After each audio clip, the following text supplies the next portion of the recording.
안녕하세요. 동포세계 김용필입니다.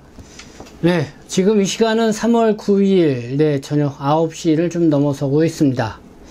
네, 오늘 다들 이렇게 투표권을 갖고 계신 분들은 투표를 하셨겠죠.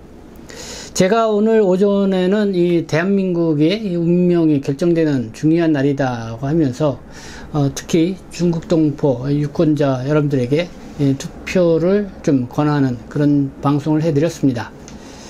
네, 대선 투표율이요, 보니까 지난 19대 대선 때는 투표율이 77.2% 였는데요. 아마 이번에도 좀 그거와 좀 비슷하게 나오는 것 같습니다. 많게는 80%에 이를 거다 하는데요. 보니까 전 그렇게까지는 되지는 않는 것 같고요. 그리고 지금 출구조사 결과도 나왔습니다. 이 방송 3사 보니까요, 이재명 후보가 47.8%, 윤석열 후보가 48.4%로 약 한 0.6% 이렇게 높게 나왔고요.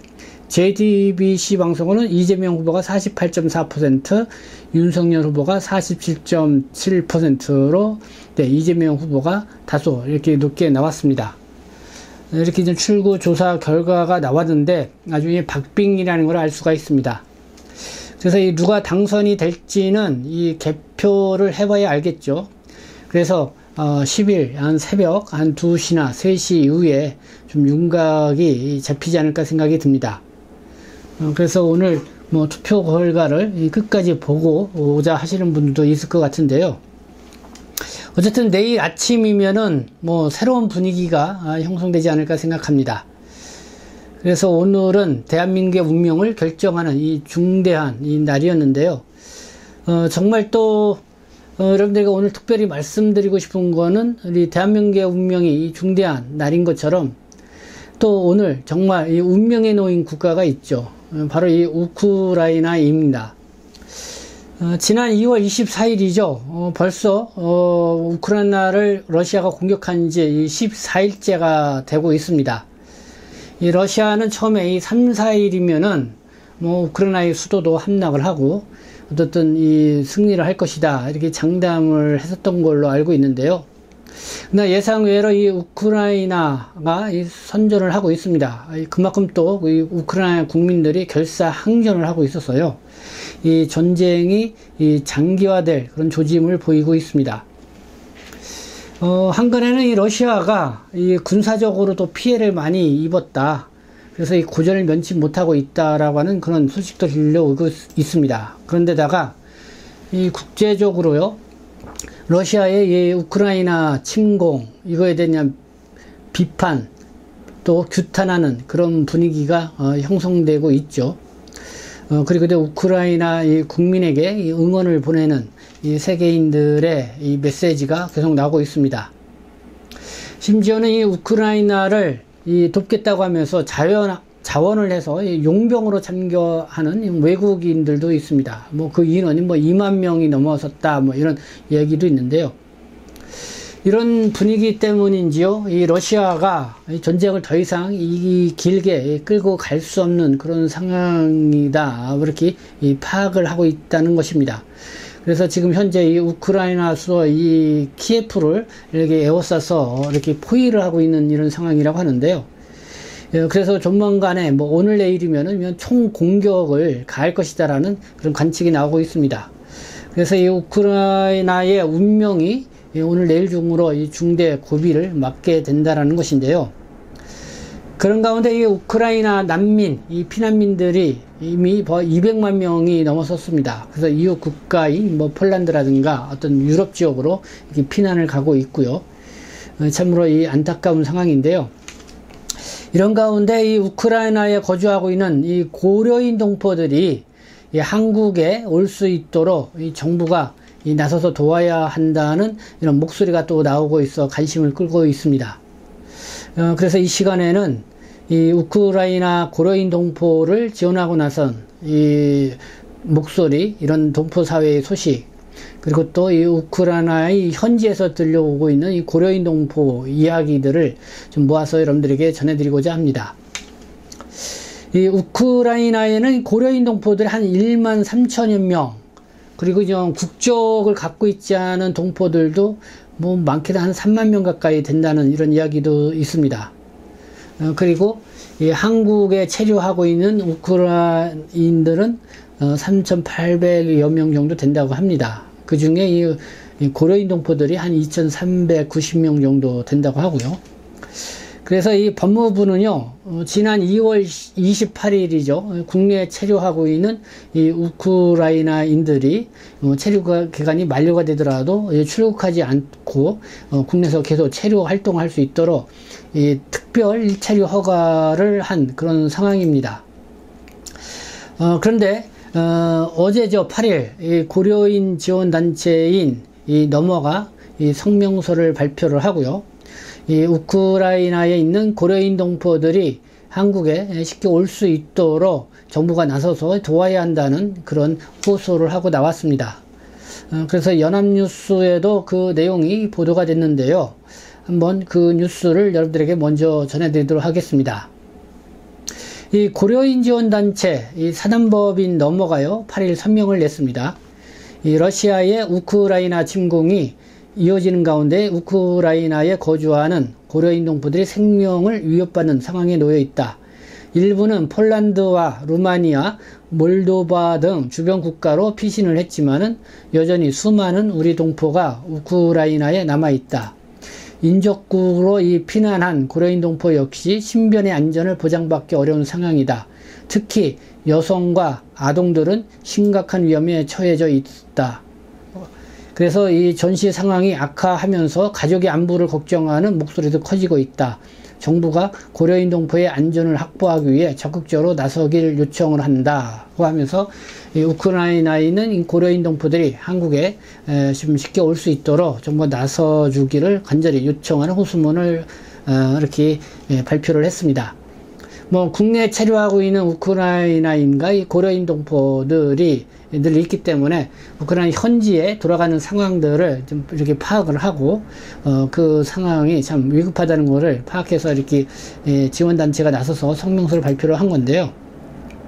그래서 이 법무부는요, 어제 오후죠, 이 우크라이나 고려인 동포와 이 국내 장기 체류하고 있는 이런 우크라이나들의 가족 초청 등을 위해서 이 사증 발급 절차를 간소화하고 또 신속한 입국을 지원하는 그런 내용의 보도자료를 냈습니다. 그래서 보다 좀 수월하게 이 비자가 나와서 이 국내에 들어올 수 있는 길이 열렸다 이렇게 생각이 드는데요. 그래서 또 이 모국 정부가 어쨌든 어려움에 처하고 있는 이 고려인 동포들을 이렇게 상황을 알고 이렇게 나섰다는 거에 대해서 다소 안심이 되면서요, 좀 환영한다 이런 입장을 먼저 말씀을 드리고 싶습니다. 그러면서 이 정부는 그렇게 나섰고요. 그러면서 또 국내에 이 고려인 마을, 뭐 강주, 강상구에도 이 고려인 마을이 있는데 이 우크라이나에 두고 이 가족들을 위해서 이 고려인 동포들을 지원하기 위한 그런 모금 활동에 나섰다는 그런 소식도 있고요. 그리고 미국 LA, LA죠. 그 미주 한국일보가 보도를 했습니다. 이 우크라이나에 있는 고려인 동포를 돕기 위해서 30여 개의 한인 단체가 이 모금 활동에 나섰다는 그런 소식도 전해오고 있습니다. 이 LA의 로스앤젤레스죠. 이 한인회와 화랑 청소년 재단이 주최로 이 커뮤니티 단체장 회의를 개최를 해서요. 그래서 이 30여 개 한인 단체 대표와 관계자들이 참여를 했는데 이 우크라이나의 하이리코프 지역에 많은 동포, 고려인들이 살고 있기 때문에 여기에 약 200여 명의 학생들이 재학 중인 고려인 학교도 있다. 그래서 이들을 돕기 위해서 이렇게 모금 활동을 펼쳤다. 그래서 지금 일단은 1만 달러 정도를 모금을 해서 이렇게 기부금으로 냈다라는 그런 소식이 미주 한국일보 3월 9일자 오늘 날짜로 이렇게 보도가 됐습니다. 그리고 이 국내 언론이 이 우크라이나에 거주하고 있는 고려인 동포에 대한 이 관심을 많이 기울이고 있습니다. 그래서 뭐 이데일리 같은 경우는요, 우크라이나에 어떻게 해서 이 고려인 동포들이 많이 거주하게 됐는지 그 정착 과정을 또 이렇게 상세하게 소개를 했습니다. 뭐 그 내용을 좀 보면요, 연해주에서 러시아 연해주죠. 독립운동을 하고 상업에 종사하던 이 고려인 동포들이 1937년 이 소련 스탈린 강제이주 명령으로 이 중앙아시아로 이 17만 명 넘게 이주를 하게 되었는데, 이때 이제 우크라이나에도 거주하게 됐다는 것입니다. 현재 그 우크라이나는 1만 2천여 명 넘게 이렇게 거주하고 있는데요. 집중되어 있는 지역이 하리키우, 키예프, 또 오데사, 또 미콜라이우, 또 체르카시 등 이 지역이라고 합니다. 그리고 이 중앙일보 등 뭐 한국 언론들이 이제 보도를 했습니다. 이 우크라이나에서 유명한 배우 겸 이 가수라고 합니다. 이 파시알이 33살인데요. 이 러시아와 이 교전 중에 이 사망을 했다는 소식입니다. 그래서 이 우크라이나에서 이 유명 배우로 활동하고 있는 고려인 동포 3세 이 파시알이 이 33살 나이인데요. 이 러시아 군과 교전을 하던 중 이렇게 사망을 했다는 이런 소식이 지난 3월 7일 날 이렇게 국내 언론에도 전해졌고요. 그리고 어제 8일은요, 우크라이나의 미콜라이주, 여기에 주지사가 이 고려인 3세라고 합니다. 이름이 이 비탈리 김인데요. 나이가 한 40세 정도 된다고 합니다. 이 KBS가 이 미콜라이주 지사인 비탈리 김과 이 화상 인터뷰를 한 것을 또 보도를 했습니다. 이 미콜라이주는요, 최근에 그 러시아군에게 함록된 이 헤르손 지역, 그 다음에 최대 항구인 이 오데사하고 접해 있고요. 3개의 원자력 발전소가 있는 지역이라고 합니다. 그래서 러시아의 이 주 공격 대상 중 한 곳이라고 하는데, 여기에 이제 고려인 동포들도 많이 거주하고 있는 것 같습니다. 그러니까 이게 고려인 동포 3세가 이 주지사를 하고 있는 그런 지역인데요. 네, KBS하고 화상 인터뷰에서 이렇게 얘기를 했습니다. 저는 제 나라를 사랑합니다. 이게 제 의무예요. 만약 제가 러시아군 방어에 실패하더라도 누군가는 일을 해야 할 이유가 있습니다. 네, 이 비탈리 김은 이 한국인의 정체성을 가지고 있다고 하고 한국어도 어느 정도 이렇게 구사를 한다고 합니다. 이 화상 인터뷰를 통해서 이 우크라이나를 지지하고 나서 이 한국과 이 전 세계에 이 감사를 표했다고 이렇게 KBS가 보도를 했습니다. 네, 또 뭐 오늘이 우리 대한민국의 운명의 결정을 하는 날이다, 뭐 이렇게 말씀을 드렸는데, 이 우크라이나도 우리 한국하고 비슷한 상황에 놓여 있지 않나 생각합니다. 어떻게 보면 더 엄중한 상황이라 볼 수가 있는데요. 빨리 전쟁이 종식돼서 다시 평화로운 곳이 됐으면 좋겠고요. 그리고 참 그곳에 살고 있는 이 고려인 동포들도 참 편안하게 다시 안정을 되찾는 날이 빨리 왔으면 좋겠다는 생각을 가져봅니다. 네, 국내에도 뭐 고려인 동포분들이 많이 들어와 있으니까요. 지속적인 관심 많이 가져주셨으면 좋겠습니다. 이렇게 또 고려인 지원 단체, 또 그 고려인 동포들을 지원하겠다고 이렇게 나오니까 국내 여론에서도 그냥 고려인 동포들이 참 고생을 많이 했는데 정말 우리가 목으로서 적극적으로 포용을 해주고 도와줘야 된다고 하는 뭐 그런 여론도 형성되는 것 같아서 이게 다행이라고 생각합니다. 네, 어쨌든 우리 동포들에게 끊임없는 좋은 관심을 가져줬으면 좋겠습니다. 지금까지 함께 해주셔서 감사합니다. 저는 동포세계신문 대표 편집장 김영필이었습니다.